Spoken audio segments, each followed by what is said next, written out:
I thought the film was very well done, and the challenges of trying to put 50 years in 30 minutes are unimaginable, and the success with which it was done, I think, was great. So I enjoyed it very much. As I said, there are other versions of the film that we can all imagine, but I think he hit on some of the key aspects. Yeah, and to build on that, I really appreciated the kind of the history that was given, but also the questions and issues posed moving forward into the future. I thought that some of those questions that were brought up were really good. I say I learned in the film. You know, I didn't know all of the information that was there, and I appreciated the challenge to kind of get involved and actively take part in what's to come. I think that last point was what really came home for me is the call to action and really giving tangible things that every citizen could do to get involved and to understand what the key topics are for Columbia at this time moving forward. And it could have very much skipped that step and been a retrospective and future looking, but to take that moment to say, please get involved. And I think we're at a point in our community for a lot of reasons where people are looking for those opportunities. And so for the film to recognize that and gotten people a way to engage is really helpful. So to delve into that a little further, as you say, the film does a great job of both presenting a vision for Columbia and why people are here in the first place, but also to point out that it's not perfect, that there's issues, it's not utopia. So if each of the panelists could both say one of the things they think best about Columbia, but also an area that they think needs more work. Kiara, I'll start with you. Okay. So for the introduction, I spent a lot of time in Columbia's open space, like a lot. I'm probably out in Columbia's open space almost every day of the week, guiding families and getting to know their place. And the idea of a sense of place is, I think, really important for having a healthy community, both socially and ecologically. And the idea that we have 1/3 of our land preserved in a way that respects the natural features that were there to begin with is incredibly remarkable. I mean, you don't have to go far, like drive into Laurel or many other places where you quickly see what it looks like to have a gridiron pattern and strip malls. And so every time I leave Columbia, I appreciate that. And particularly when you go out and you get on those trails, and then if you take a step off those trails and wade in the stream or go into the forest, it's really remarkable what you can find, and being able to help people slow down and look deeply at what is right there. When we see all sorts of animals, we see salamanders and crayfish and foxes and owls and monarchs, and it's really we're cohabitating with a lot of really wonderful elements of nature that you just don't see in suburbia elsewhere. So I think that's one of the most incredible gifts, and it has held true this idea of living in a park-like setting. And then on the flip side, when I was on the village board, we were working on the master plan, knowing that Kimco was coming in and potentially looking at doing some further changes. How would we guide that, right? As a community, what would we want to see included? And Harper's Choice has already been redone once, maybe twice. But for the future plan, we wanted something on the books. And one of the things we really looked at is how Columbia has great bones, right? And this incredible infrastructure of walking trails, and everybody has a village center that they can get to on those trails, and it has all your basic amenities, but people still go out to Target or to the big box stores in the periphery. You kind of spoke to that as one of the concerns of the working group. Like, it's like, you'll have it, and then all the things you sort of exclude are going to crop up on the periphery. And I think that's a problem that's just ubiquitous to suburbia and to our ways of consumption right now. Is you get in your car and you drive, even if you could get on a bike and bike. And I have a friend who is here who may have had to go to drum lessons, but she lives in Beaverbrook by Centennial Park, and she gets on her bike and she likes Lake Kit. So she goes around Wild Lake and then to Lake Kit and goes to yoga classes there. And so it's very possible to make the best use of the incredible infrastructure we have. But I think it's about sort of a culture shift, like getting out of your car and getting on the trails and really going to support your local merchants. And that's a societal issue. It's not a Columbia issue. So there are some shifts there as well. Great. Yeah, I appreciate that about the environment very much, and I think what I'll add to that is, for me, I think the best part of Columbia is the people and the values that were instilled in me growing up here. So I think when I grew up anyways, Columbia felt, as I said in the essay I wrote, it felt like a small town. it felt like it had its own set of values that we were immersed in. And even today, people ask me my religion, and I'll say Colombian because that's how it feels to me. You know, I was raised with a set of values that felt very grounded in the people and here. And that to me has been the most valuable part of growing up in Colombia. It's why I wanted to stay. It's what I wanted to offer to my children. And I guess I think about, Elijah Cummings speaking at the end of the film. And, that really touched me. And I thought, I guess to the second part of your question, what do we need to work on? And I guess that's what I worry most about us losing as Colombia grows. And in the essay, one of the things I said was, growth is inevitable and aging is inevitable and you can't keep what you were, and it's a losing battle to try.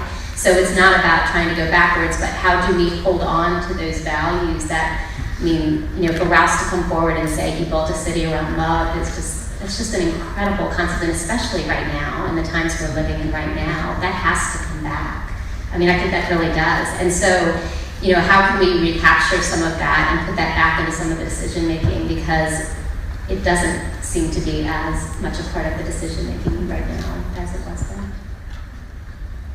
I completely agree with the comments that have been made thus far. I think for me, one of the most valuable things, one of the most impactful things for Columbia is those original principles that it was founded on. And you mentioned the backbone, and I think that that great infrastructure that was built, that has come through today is what has made Columbia so great and has allowed me to grow up in that kind of environment of love.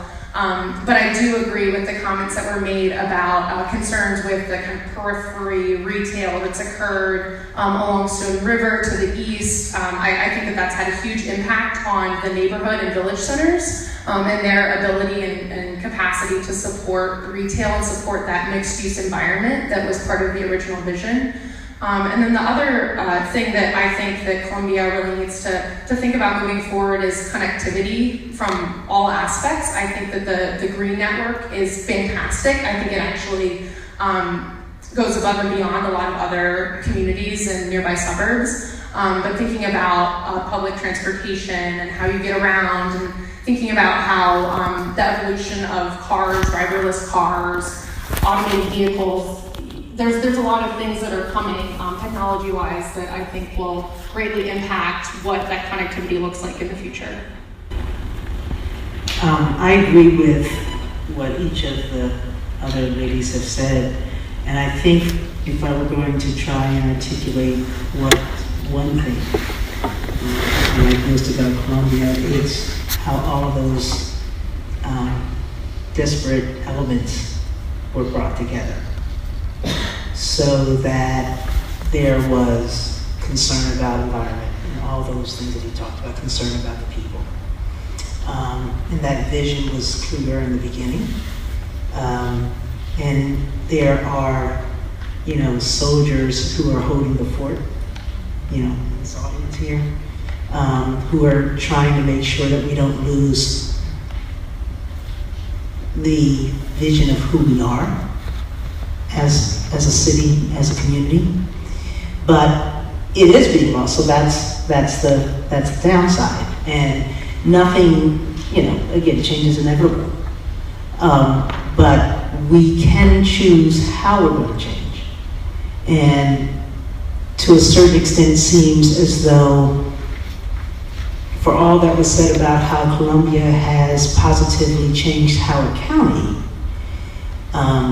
there could have also been some comments about how Howard County, the rest of Maryland, and the world has negatively impacted Columbia, and how we at times seem as though our values have shifted to the values that those of us who moved here in the pioneer years were moving away from. And now, in many ways, it seems like we've embraced them. So the panel is almost perfectly constituted to talk about the four goals, and many of you made reference to that in what you just said. But we'll skip the goal of to make a profit. But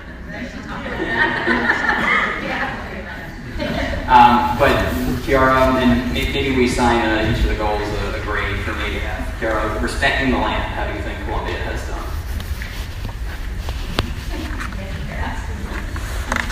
All right, we're in the hot seat there. Milton is like sitting right in front of me. So I'll give an anecdote and then I'll work on the grade. So I have the opportunity to work with the Columbia Association closely through the work I do getting people connected with nature, and we have been doing some civic ecology projects together. And so civic ecology is basically a term that means community-based actions to go out and get people connected to each other and to their place. So planting trees, or cleaning a stream, or creating a community garden, or planting a pollinator garden, like get people out of the house, away from their screens, talking to one another, and doing something tangible and with a positive impact on the social and ecological well-being of their place in the world. And so we created a monarch way station in collaboration with the Columbia Association that we've been attending for the last 3 years right next to a preschool. And it's small, it's like 12 by 12, but seeing these kids go out, we all see the life cycle of the monarch way station, like dig around for grubs, and have this really great opportunity in a spot that used to just be grass is very powerful. I have like wonderful photographs and memories of that. And we're currently collaborating with CA in a grant to create interfaith forest on a piece of sort of disturbed second growth forest is in between like an intersection of 3 trails. It's just sort of what's cropped up. It's invasive vines and invasive trees. We're able to go in and try to change that, do cutting edge afforestation projects. So we bring interfaith community together and we bring native trees together, and we really try to do the best of what's possible to bring back a forest and create community. So those are just 2 examples I have of working with Columbia to try to take what was created in terms of preservation of the space, but then take it to the next level and do more. And I would like to see, I think there's a lot of innovation that could be done, and it's in a little bit of what seems like a general status quo in terms of creating and maintaining this beautiful, huge amount of open space. I would love to see some more things like that be done. I think we could have native pollinator gardens all over the place instead of annual. So I have all sorts of ideas for things that would further enhance our engagement and protection of the environment, but I think they're doing an awfully good job and have been receptive to encouragement to take it a step farther in terms of really looking at the ecological benefits of how they manage the land. So I would give it a B+.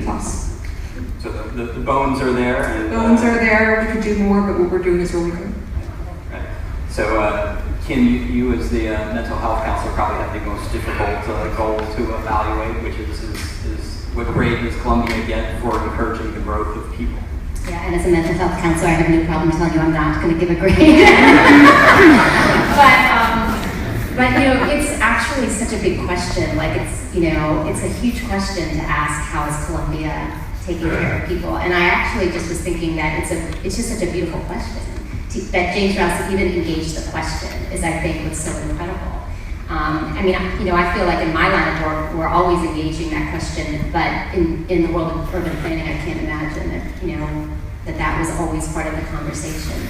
And so I think that idea that in the movie of them all sitting around, and not just builders, but sociologists and whoever else was there, and really looking at what makes people grow, is an incredible vision. And to then introduce the idea of love, and it is a word that needs to come back into the public discourse. It really does. It needs to come back into the schools. We're starving for that in our culture right now. So I don't know how to grade it, but I was thinking about, I think for me, what Rouse really recognized was connection. He seemed to understand that we don't just live in isolation from our community, from our environment, for example. So, I know for me the paths have been a huge part of my life, that being able to go and walk on the paths, and at times in my life when I've gone through difficult times, like you said, I don't have to go and drive, I can just get out my door, take my dog and go. And that's healing to me. And so people shape the environment, but the environment shapes us back. And I think Rouse was able to understand that. So he was intentional in creating space that would be healing. I was listening to an interview recently with, now he's late, John O'Donohue, but he was talking about the poverty of beauty that occurs a lot of times in cities, and particularly in poor areas of cities, where we create these environments that are so desolate and not beautiful. And then it's impossible, it makes it so much harder to really raise the spirits of people in those environments. So to me, he did a wonderful job of creating physical beauty in this community that's been protected.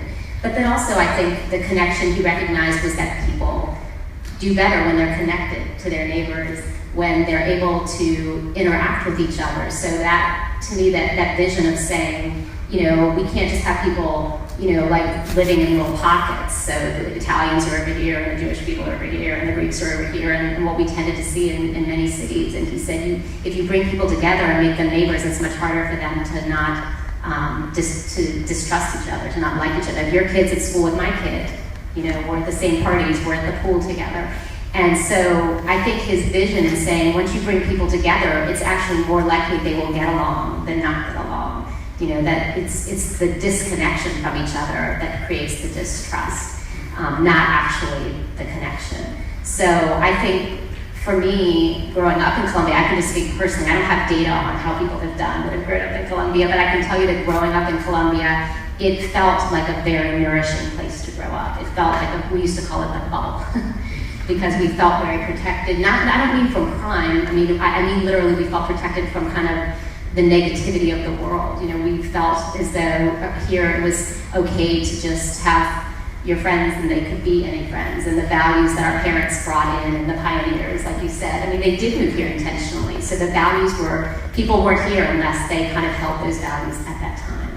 So it was a very nourishing place to grow up, and that is my concern now, is that it stayed that way for the generations still coming. So the next goal is to create a true city, not just a better suburb, and we'll divide that between Amber and Terry. So Amber, in terms of physical form, since you're the architect and planner, did Rouse and Columbia create a true city? That's a pretty loaded question. So I like to look at it through the lens of history and understanding that, you know, it was conceptually born in the 50s and 60s. And so I'm understanding that, you know, I think it was successful in its birth. However, you know, things have changed over the past 50 years. There's different trends, and we know that industry has transitioned greatly. There's technology and innovation is on the rise. And so how we look at careers, how we look at jobs, how we look at the workplace is very different. Similarly, how millennials are viewing the areas where they want to live is very different than you know, previous generations. So they're looking for proximity. They're looking for things that they can very quickly walk to. You know, a restaurant, a grocery store, their house, potentially even their office. And so I think the way that Columbia was conceptualized with the walkable villages is good, but I think to my earlier point just about retail that's being located in other areas that's detracting from that vibrancy, I think is a huge issue.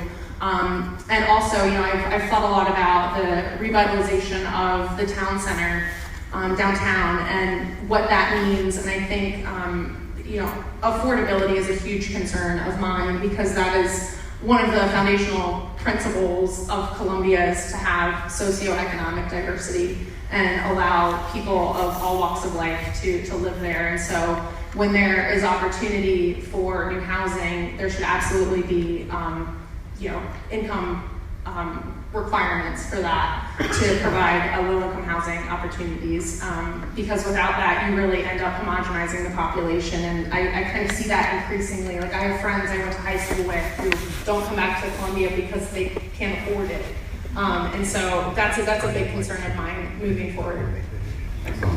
And then Terry, creating a city, but in terms of the balance that Rouse was looking for, so jobs and households and cultural institutions, how do you think Columbia has done in that aspect? Okay, so let me approach this a little bit differently. I've lived in New York City. I love New York City. I've lived in Philadelphia. I've lived in Boston. We're just outside. So cities mean, you know, different things. Columbia, in and of itself, technically, you know, has the attributes of the city. Then you include the rest of Howard County, so it's sort of the greater Columbia, Howard County area. There are so many terrific things that you can't find here, you can go there. But one of the attributes of cities that I find particularly appealing, and I think it speaks a little bit to some of what Amber was talking about, is accessibility. And Columbia, Howard County has become sort of a car-centric place. So in that sense, it's still very much just a suburb. And in a lot of the planning for the downtown development, which is obviously part of completion of a vision that was started more than 50 years ago, I remember hearing over and over again, well, we're going to make it like Bethesda. We're going to make it like Bethesda, which is a city.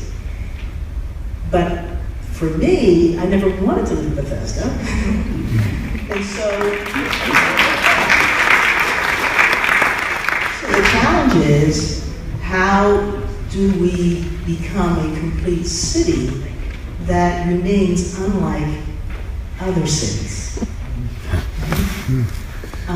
And I think we're still working that out. I think the affordability issue is huge and it's getting worse.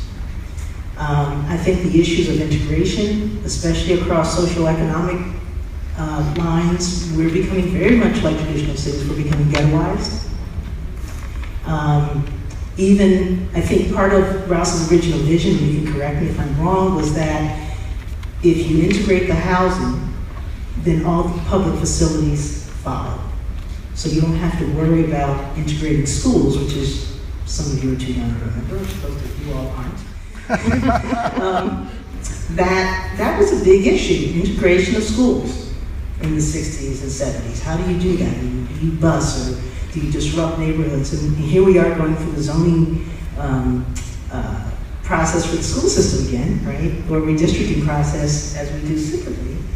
And one of the issues is, why are we as a county, and so I'm thinking of Columbia as a city, as part of this greater county, are we going to choose to address the increasing segregation of our schools? And are we going to allow ourselves to even consider redistricting as part of that solution? Are we going to just accept it because that's what other cities do? You just, eventually on their own, communities become sections of the poor folks and sections of the wealthier folks, and it breaks down along race, and it breaks down along how many generations you've been here. So I'm concerned that our becoming citified is again taking on those negative attributes of other cities. And part of the reason is that I believe that our communities in Columbia are actually more integrated than our schools are. And part of that is because people appropriately have the option of putting their kids in private schools. So you can have a very integrated neighborhood and not have a very integrated school system. And so that's part of it. The affordability issue for housing is, it's all across the country. So whether it's San Francisco, where 20-somethings with dual degrees have to share homes with 3, 4, 5 other folks because nobody can afford it, or it's here where we've got homelessness and we've got extreme poverty in the middle of all this. We as a country and we as a community, we as a city aren't adequately addressing that issue. So yeah, we're a complete city, but we're complete because we have the attributes of a city, but we're also complete because we have the negative attributes of a city as well. That's a great.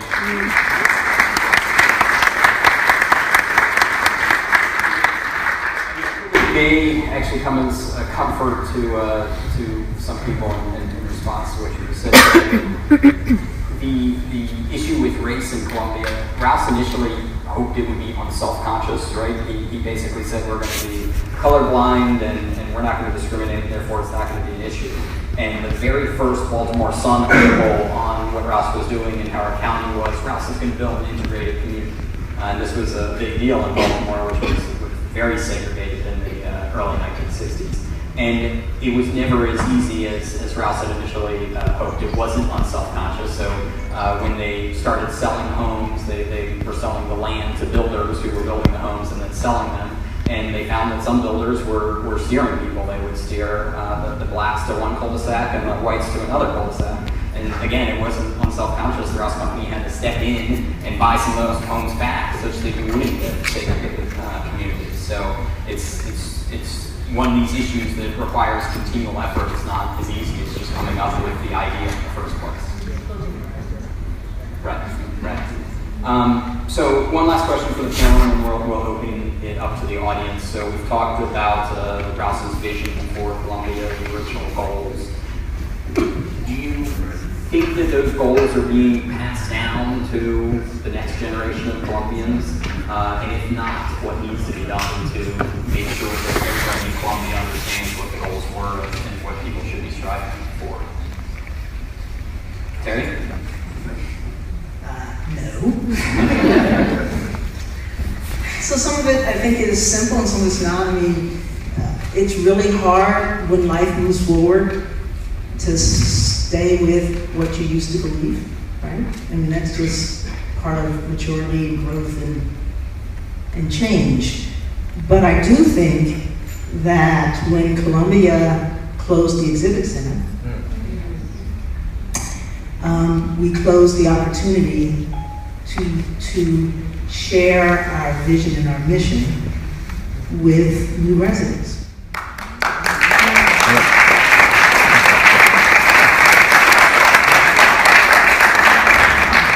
And whether we're talking on a corporate level, whether we're talking about small institutions or big institutions, we all know that if you want to maintain the culture of the entity, you've got to indoctrinate new members on your mission and your vision and your history. And we don't do that. And so what we're left with are people who grew up here, who remember what we loved about it, who remember why our families moved here, who remember what it used to be like. And I'm going to go back to, you talk about transportation, I remember we had call a ride, and you called the bus up, and they came and picked you up. To folks who heard it had a great education system, seems to be located near where they want to work, and that's all they know about it, and that's all that matters. I don't know of any people who can sustain their culture if they don't pass it on.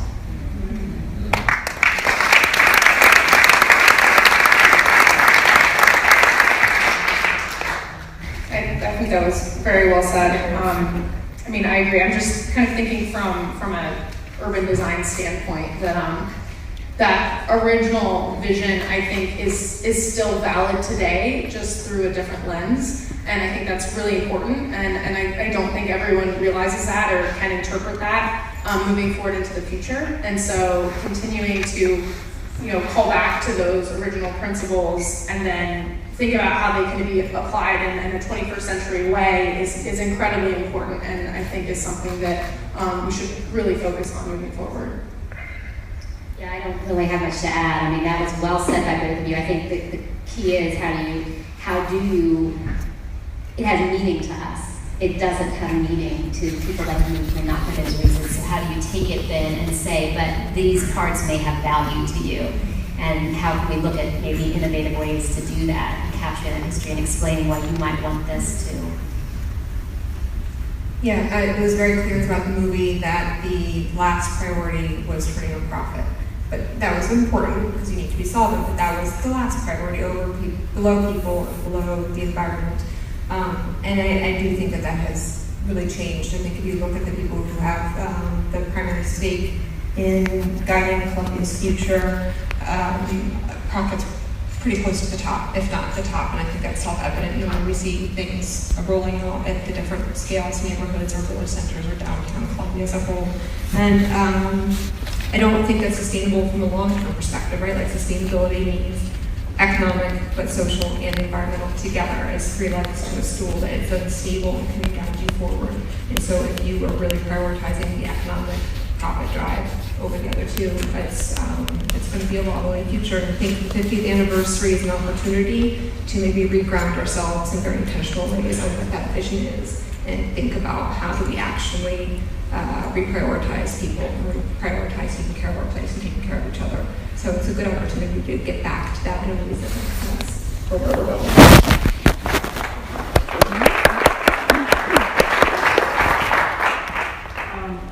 I just wanted to add on to what was just said.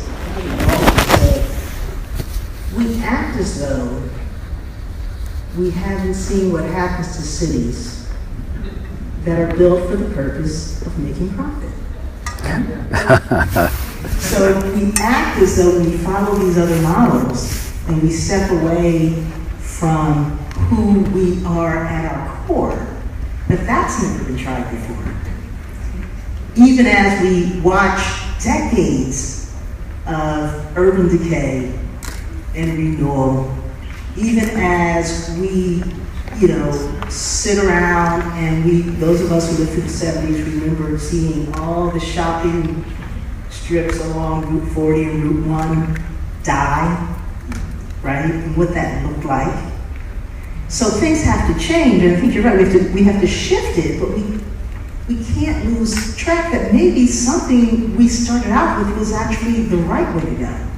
And to sort of throw that away and say, let's do it the way everybody else has done it, it's not even logical to me. So let's open it up to the